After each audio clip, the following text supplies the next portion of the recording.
Министерот за земјоделство Трајан Димковски се зазеде лично за Ида Бермемиш од Штип. Државата тутунот ќе му го откупи. Маката на Мемиш до министерот дојде преку телевизија Стар, пошто за случајот следела и директна контрола. Ќе го гледа вашиот прилог што одеше на телевизијата.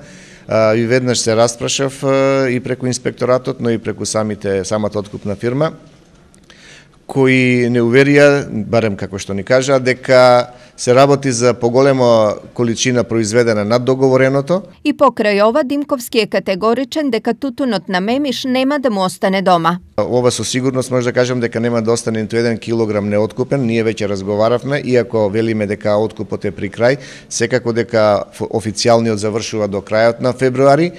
До тогаш имаат обврски да имаат отворени пунктови сите фирми, со цел да биде баш буквално она собрано секој килограм произведен, па чак и оние што се над договорените количини ќе биде откупен. Ова е добра вест за Мемиш, кој е во екзистенцијална неизвестност откако откупниот пункт во Карбици одбил да му го земе тутунот. Благодарен ќе бидем ако ме откупуват.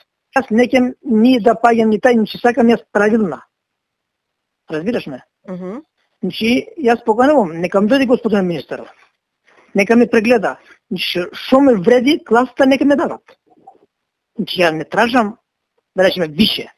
На откуп во домот на Мемиш чекаат 600 килограми тутун спакувани во кутии. Кога и каде ќе треба да ги предаде, засега конкретни податоци нема, но во најскоро време се очекува да биде познато и тоа. Инаку на ниво на држава досега се откупени 93% од произведениот тутун по просечна цена од 220 денари за килограм.